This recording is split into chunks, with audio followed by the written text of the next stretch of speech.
Hello, hello, hello. Welcome to the Sermon Podcast for the Church Community for GOD. I'm here today with two awesome people.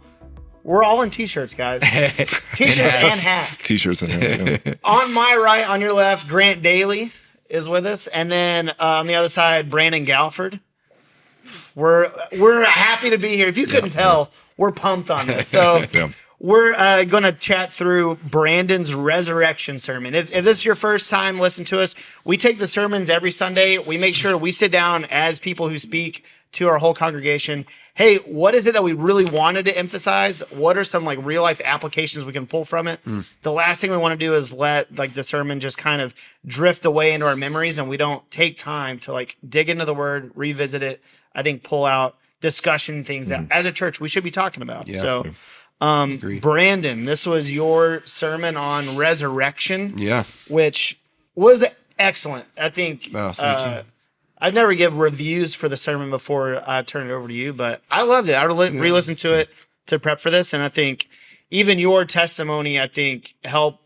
Like anything that was like ethereal of like, oh, this is like something that we're talking about the word, like locked into place when you gave like your testimony of like, hey, this isn't just, I think this can happen. It's like, this is my life. Right. Which is so impactful. So for those out there where Brandon talked about Romans 4, I think you kind of honed in on 16 through 18, but I'll kind of turn over to you. What were some of your main points you really wanted to emphasize? And then reflect back, hey, I wish I had done this. I think this worked well. Just give some insight if you want. Yeah. I really wanted to emphasize the concrete reality of resurrection. That it is not just some, spiritualized,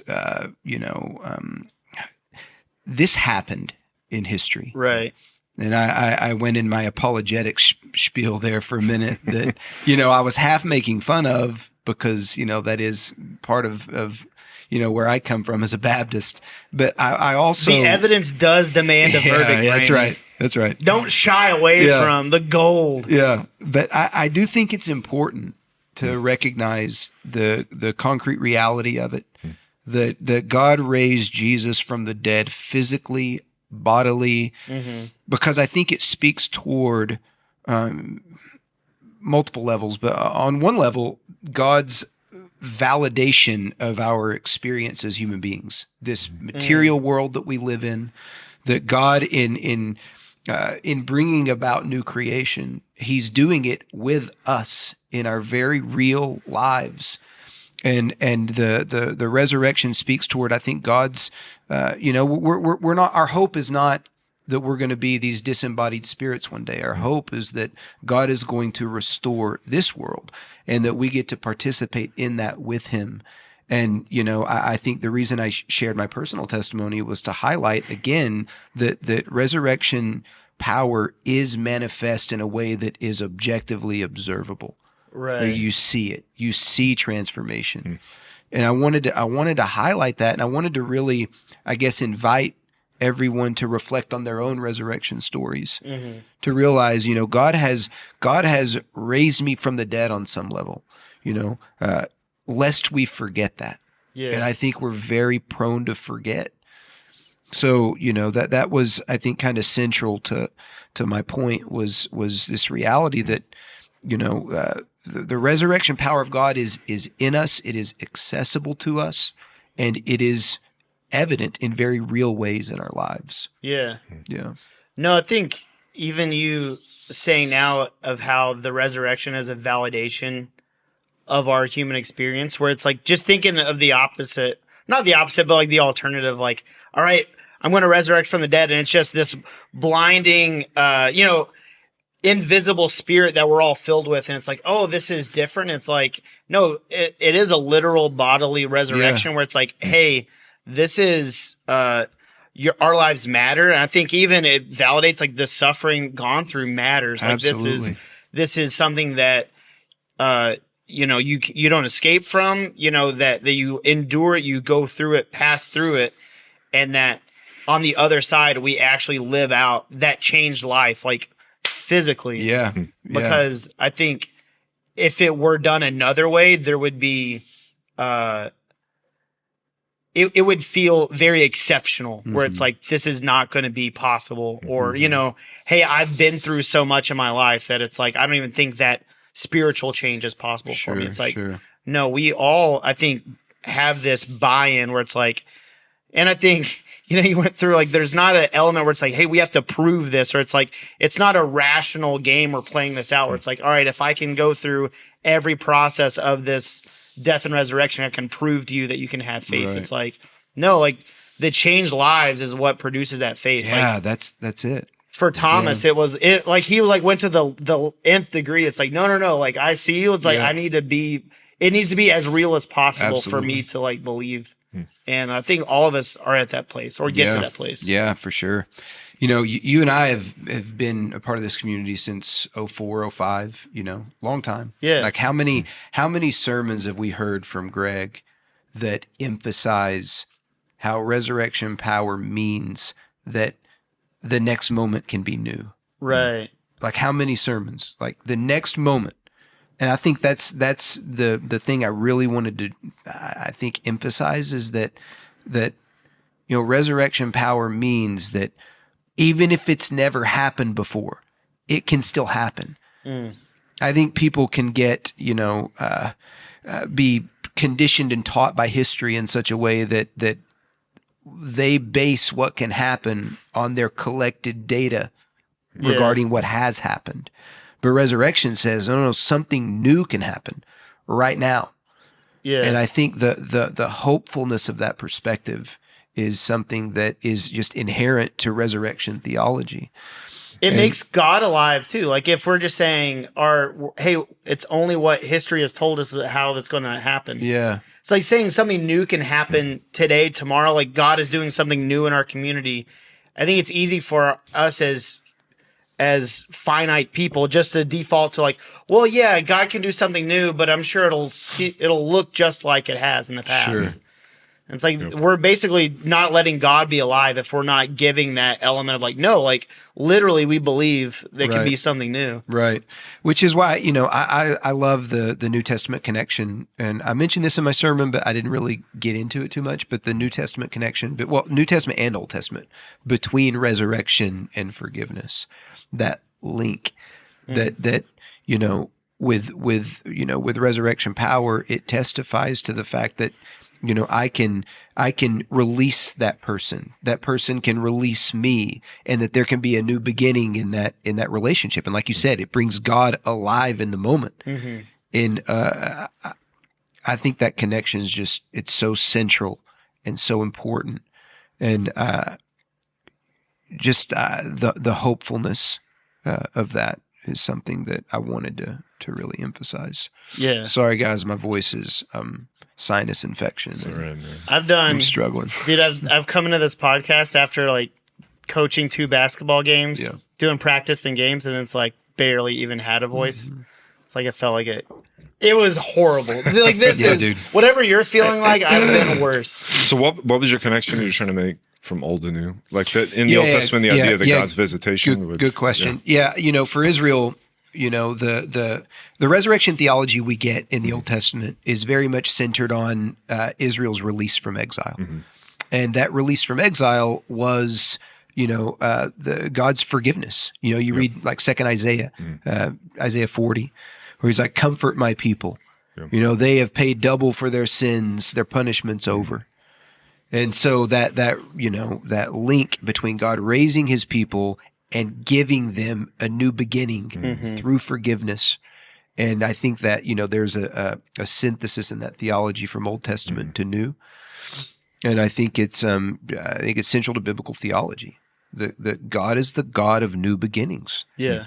And those new beginnings are very personal, they're very communal, they're very relational. And it's a good question. That's what I meant by that. Yeah. I appreciated the insistence that resurrection is real. I know you're joking about evidence demands a verdict, but I would be curious if you were to just, like, pull people from our church off the street and just ask them how they experience resurrection on a daily basis. We might be hesitant to, like, and this is just, like, supposing, but we might be hesitant to attribute things to the, like, restoring redemptive power of God because it just feels so impossible and out of joint with reality. You know, like especially as we get older, reality feels so much more real. Like the hopeful optimism of being young when it was like anything could happen. That's so true. Yeah. And then we've been kicked around a little bit and we're like, oh, this is really it's so hard. true. Life is really hard. Yeah. Like I remember when I was young and like trying to get into theology, I remember reading Rudolf Bultmann, Oh yeah. the great German intellectual of the 1940s. And his whole thing was that the Bible doesn't make sense. It can't make sense to modern man Right. because Right. it you know, we know a human being cannot be raised from the dead. And he was attempting to make the Bible respectable and sensible to Palatable, people. yeah, Palatable. yeah. So his whole move was to existentialize. Well, of course, Jesus didn't really raise from the dead. He raised in the disciples' hearts. Right. And I know we may not be like students of Boltmann, but we may do that move where it's like, we may say, yeah, on paper, I believe in the resurrection power of God. But then when you look at your own life, Yeah. you like discount it. And you're like, Yeah. well, Yeah. but it didn't really happen in my life. That wasn't that. That was this. And I feel this way. But that's where I That's a appreciated great your point. testimony because it is like it's reclaiming what God's done in our lives Yeah. and doubling down the fact that He did that. That's, Yeah. you know, the same work, or the power that was at work in Jesus raising from the dead is at work in us now. Yeah. And it really happened. And Right. it is really happening for us. I think what you're talking about is the tendency to just say that didn't necessarily happen or wasn't necessarily real. Because I think even more so now, I think we will consent of like, yes, we believe in a bodily resurrection, but there's so many more lessons to pull from it. And the text is doing this. And it's like the layers of text. I think it's easier to attribute like value and like I think our importance on the layers in the text of like what else is happening and like the meaning from Old Testament, New Testament, and then what this, you know, the message across the whole meta narrative of what is happening in the Word of God. But I think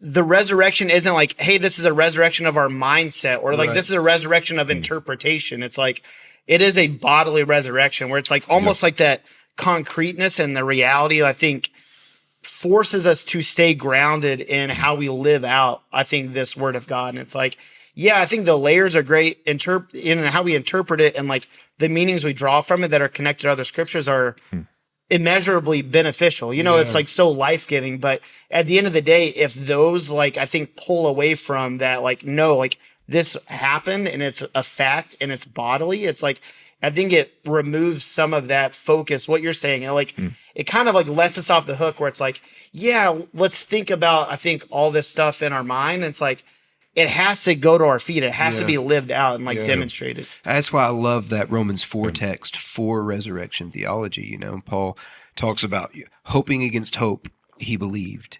You know, Abraham. And he gives this example of the barrenness of Sarah's womb, this objective situation that like we all know that can't happen. Yeah. And yet No matter how many times they would have sex, they were not going to get a kid. It wasn't going to happen, right?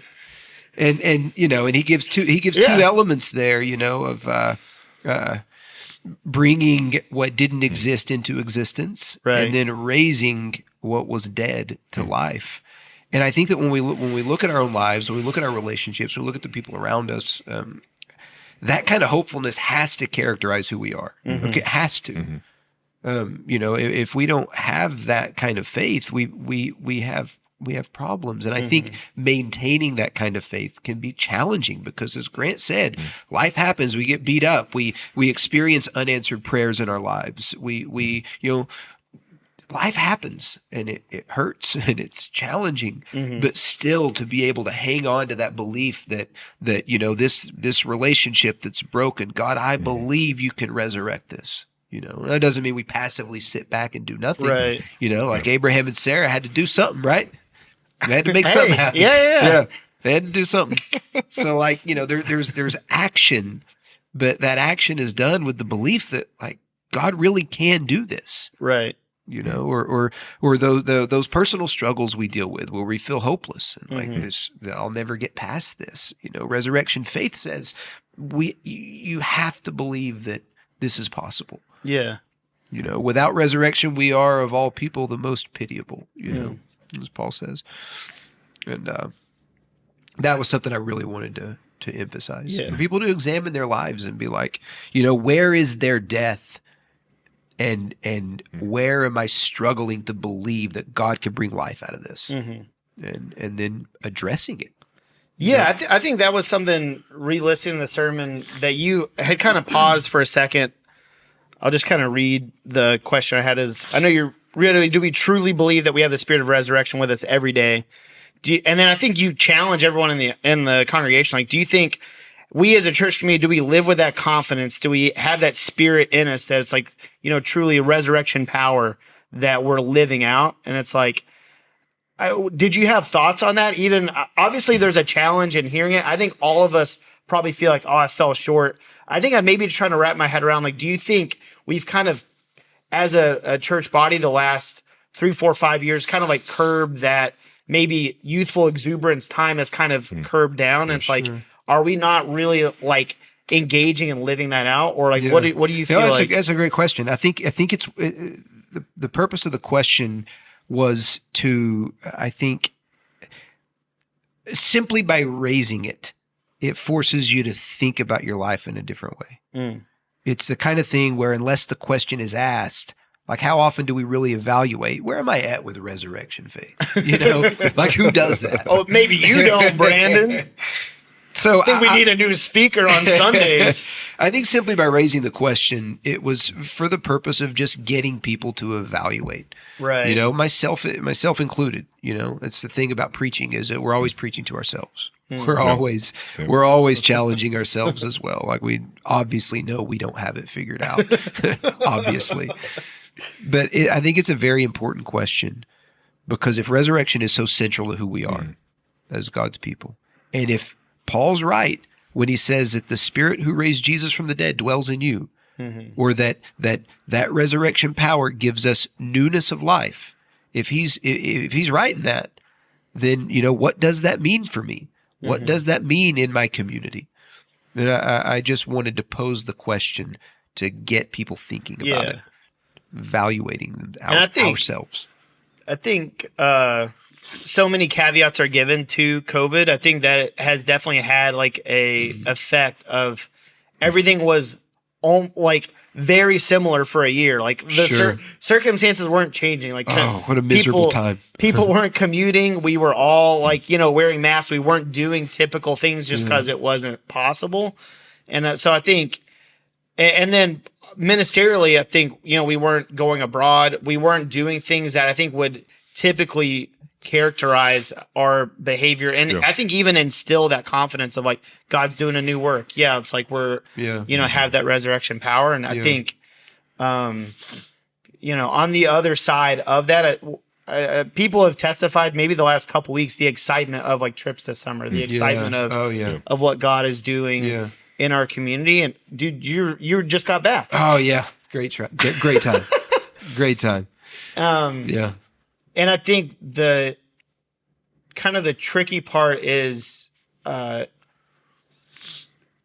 growing and maturing into the people where circumstances aren't dictating what is inside of us, because we believe in in God, like because we believe in Jesus. Hey, this happened. I haven't gone abroad in this long, or it's like, hey, it feels like there hasn't been a church retreat in this long. It's like, I think circumstances can kind of dictate how we feel. Oh, absolutely. And there's probably just a whole conversation that we could spend 45 minutes on that. But it's like, how do we move past, I think, those circumstances dictating? And it's like, no. Like this, whether you feel this way today or not, it's like, this is the reality. And it's like, maybe this is just my intuition. I think feels like circumstances have dictated to us for the last few years more than we would want to admit. Where it's like, I think almost every sermon, there's kind of a tip of the cap of like, it's been rough. There's been a hard season. And it's like, there's stuff that we've all gone through. And not that we deny that on any level. It's like, like, dude, we've, I think, been knocked to the mat and like need to respond in faith. But it's like, I think really hearing the sermon, internalizing it, and then, making the changes in our lives of like, no, like we need to reject, I think, the lie of just the routinized passivity we can get if we're not attentive and like, taking God's word as if it is real, Yeah. Yeah. I don't know if there's actually a discussable point on that. If you don't want to say anything. I think, what resurrection communicates to us, even as you said earlier, is that God is alive. Jesus is alive now. Yeah. He is living, he is active, he is present. And when we look at, going back to your example of like, it's been a rough season, it's been a while since I've been able to connect with people abroad, resurrection power recognizes that this same Jesus who's in the Gospels doing new stuff all the time, cool stuff that leaves his disciples like mind blown. Like if he's with us, I don't care what the last season's been like. Right. This next season could be totally different. Yeah. And there's like an element of adventure in that. Mm-hmm. And, I think resurrection faith is the source even of our staying power in the kind of ministerial work that we've been called to. Mm-hmm. You hear people talk about burnout. People talk about, I've been ministering. It's been hard. Like resurrection power is like, no. It can be new. Yeah. Now. Hope against hope. Like hoping against hope. Yeah. You can't burn out hard enough to not, for God to not do something new the next day. Exactly. There is no definitive final burnout when the God of resurrection is with you. Yeah. He can raise it up. I experienced some resurrection in my time in Africa just last week. Preach. The resurrection of the expansion even of my vision of our ministry community, what we're doing. Mm-hmm. The resurrection of these relationships that I've have not been nurtured. Not just because of there's the geographic absence, the distance. But I've not done well in maintaining connected with my people in East Africa. It was a wonderful time for me to really even just remember, like, what are we doing? Yeah. What are we doing? And we talk about global consciousness. We talk about these regions we work in, and like this is God's work that we are doing with our brothers and sisters in these regions. Mm-hmm. And those relationships that we have with them are so essential for what it is that God's doing. And the I think for me, the resurrection of some of that vision and hope. And I know we talked about resurrection being concrete and not, but there's a concreteness to that. I'm now proactively involved more in working with our brothers and sisters abroad as a result of that. I think resurrection, it speaks into so many elements of our lives, and ministry and calling, and I had a fantastic time reconnecting. I really did. That's awesome. That's great, dude. Amen. Really fantastic. I think in your just to talk about the sermon specifically, in it you talked about like, hey, I wasn't sure my kids are here. I didn't know how much of this I wanted to share. Yeah. Are you asking if his kids listen to this? No. Just to talk about, I think maybe that dynamic of like in our homes, and then you can even just share, I think, your mindset with a sermon. But it's like, I think talking about resurrection, there's obvious maybe does it necessitate that, hey, there was death, now there's resurrection, right? So it's like, I think having those testimonies, even with our family or people close to us, where it's like, hey, this is like shameful to admit, or it's like, hey, I don't want to testify to this resurrection because I'm having to muck it up with the death I was in. It's like, I think it's hard even as a dad of like, I think just being bold in your faith and like, hey, like I'm teaching you right now, or it's like, hey, like we're not praying enough, like taking those spiritual disciplines all the way, into to your household, and how you live out. Yeah. You want to share, I think, even how testifying to this resurrection, like the dynamic of like, are my kids gonna How's this going to play out? I mean, it's great. As parents, we all deal with that question. Are they ready for this? Can they handle this? Are they old enough? And we're all, trying to figure that out and use discernment the best we can and pray. And I felt like in that moment that I didn't know how to communicate the reality of what I had experienced without going maybe even a little bit further than I would have liked with my 12-year-old in that regard.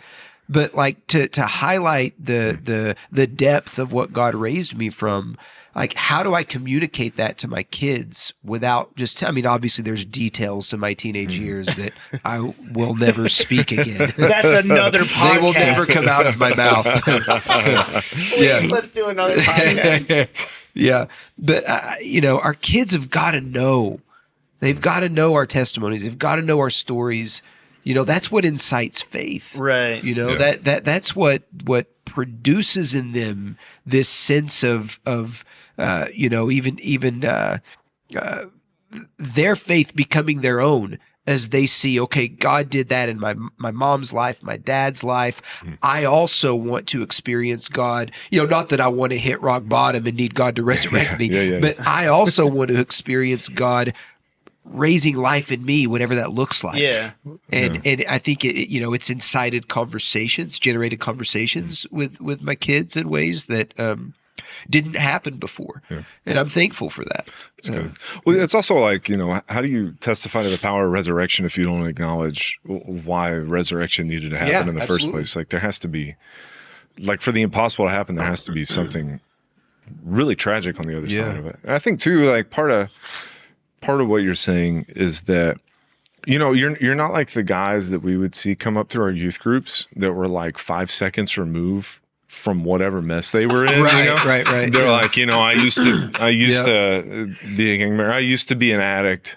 Last month. Last month, but Jesus saved me. Yeah. this is like an entire youth leaders live for those. This is like decades of resurrection power. And you're not calling attention to your messed up past to make sense of some messed up moment that they have to contend with. Now you're calling attention to it to say, this is what God did. Yeah. And absolutely. I think, even the Abraham story is interesting because he's the father of our faith and he's got some like colorful moments in his story, that it always interests me that like, that the biblical authors didn't just scrub the Hagar narrative or like scrub the whole journey down to Egypt or like try to hide over some of the stories. They're there. Those are top 5 scrubbings in the Old Testament. No, there's certainly other ones, right? Like there's Bathsheba for sure. Chronicles did scrub. Come up with a top 10 scrubbings. Like what could have been cut? How did that make it? The whole book of Judges, scrub that. The book of Judges, the entire book of Judges. That list is contentious. Dude. People are trying to get on it. But like those stories are present. But then Paul still references Abraham as the father of our faith. Yeah. As the father of all of us. Yeah. And highlights him as the example for what we're now supposed to display. Yeah. Acknowledging the resurrection power of God and Jesus, faith. So that's a special thing. And like your kids love and respect you. Yeah. And they see that you're like, that you have like, there's like staying power attached to what God did. Yeah. That like you're still on the trajectory that resurrection shot you in a different direction. You're still going that way. God has made us new. Yeah. It's powerful. In reality, Yeah, I think in doing prep for these, so listen to a few different sermons, and then really yours after Greg's Luke 7, the widow at Nain, it's like your testimony is that narrative, just like modern day, where it's like, your dad passed away, so it's just your mom. Yeah.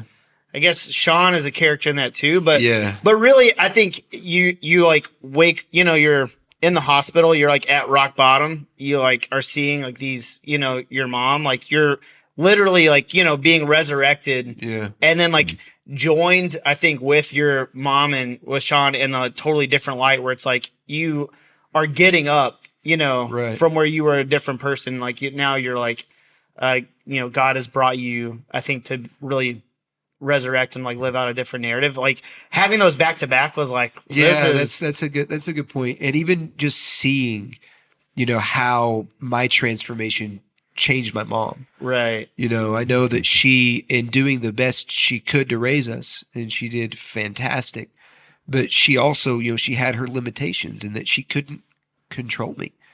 And as a parent, there's guilt that comes with that. Mm-hmm. It's difficult to see your child go through struggles and you just don't know how to fix it. Mm-hmm. But what God did in me, it transformed her. And even her testimony of resurrection, where it's like, hey, hope against hope. Brandon's not going to change. I'm still praying for Brandon. I'm still hoping. Like you testify to that. Like my mom, like never gave up. Like my mom was like always praying for me and Sean. It's like her testimony of resurrection is what we've been talking about this whole time too. And it's like, so powerful. I love that. Yeah. That's good stuff. Brandon, we're going to end this on Brandon's mom is awesome. How solid. Fantastic she is. She's great. Did you want to say anything else? I think we've gone to some great places. I think we've hit the points. Again, we'll just raise the challenge that everyone who's watching, take some time to reflect on your own life and your relationships and where am I lacking in resurrection faith? Mm-hmm. What areas of my life or am I doubting that God can really do something new right now? Right. And then let's address that. Let's bring in other people to pray. Let's confess that and talk to friends about it, and let's believe again that God can do something even if we've never seen it done before. Even if I've never been able to get past that God really can do something new. Yeah. No, that's great, man. Yeah. Amen. Well, thanks for listening, watching, hanging out. It's always a great time. If you don't know already, you're all watching this. You're all listening to it. Like, subscribe, leave 5-star review.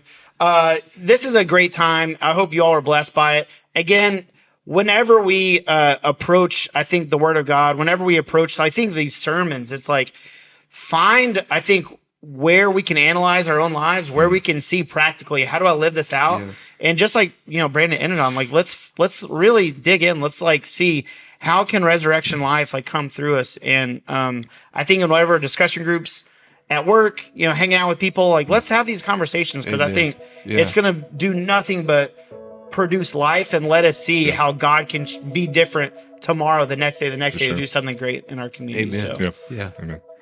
Yeah. Until the next time we see you guys at church, thanks for joining us.